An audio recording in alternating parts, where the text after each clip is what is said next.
تعالوا معايا نجوم مصر. عندي لعب كوره النهارده وجبت جوان كتير جدا، مش هطول عليكم، تعالوا اتفرجوا اليوم من اوله. رحت مع اخويا كريم طبعا البيت عنده، قعدت معاه لحد الليل كده، الحجز كان بالليل، وبعدين رحنا بقى نشرب قهوه قبل الحجز. وطبعا يا نجوم مصر كوبايه القهوه بتتشرب قبل اي تمرين او اي حاجه، بتدي باور جامد. وهنا بقى اخويا جilberto عمل لي كوبايه قهوه زي ما انتم شايفين كده يا جماعه، حاجه جامده جدا. شارع مصر للسودان. رحت الملعب لقيت ابراهيم وحسام حسن بس وهم لسه صغيرين يا نجوم مصر والله، وانا من كتر الفرحه يا جماعه اتصورت معاهم يا جماعه ابراهيم وحسام. هنا بقى يا جماعه كان الحجز بدا، وعايزكم تعدوا لي بقى طول ما الحجز شغال انا جبت كام جول، لاني جبت جوان كتير قوي الحجز ده. طبعا يا جماعه نانا تعب معايا النهارده، عديته في الاولى وعديته في الثانيه زي ما انتم شايفين، وبصيت لايهاب عملنا بقى 1 2 انا وهوبا يا جماعه، حاجه جامده جدا كده زي ما انتم شايفين، وانا فنشتها بجول. وده بقى كان اول جون اجيبه في الحجز ده.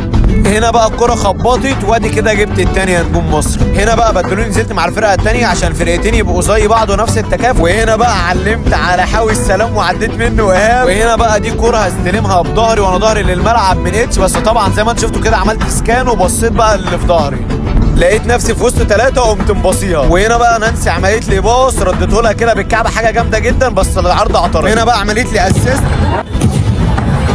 وهنا بقى كانت صوت الشوطه والجون طرب يا نجوم مصر. هنا كمان كره استلمتها وظهري للملعب ورحت بيها بقى، ما اعتمدتش بقى، قلت بقى 3 4 ماليش دعوه، ورحت جاي مفنشها في الجون. وهنا بقى منار كانت شايفه نفسها في الحجز وقمت مديلها تشميسه كده عشان تهدى شويه. وهنا بقى اخويا صنبو الحاوي عمل لي كوره جبتها جون. والناس اللي ناسيه تعد انا جبت كام جون بفكركم. هنا بقى كريم عمل حركه جامده بامانه ولم الفرقه كلها وتقمص دور ميسي بقى وزي ما انتم شفتوا كده. هنا بقى صنبو شاط واحده يا جماعه فجر الجون بامانه، الله اكبر عليه. كيمو يسكت لا، قام جايب جون من الجون للجون يا جماعه. ونسكت لحد كده لا، كابتن كوارش عمال ردد عليهم بجون عالمي من فاول يا جماعه. بصوا الفاول جامد جدا بامانه. خلصنا الحجز الجميل بقى ورحنا كلنا بليله بقى كلنا مع بعض كده يا جماعه، والبليله كانت جامده جدا للامانه. واليوم الجامد خلص لحد كده.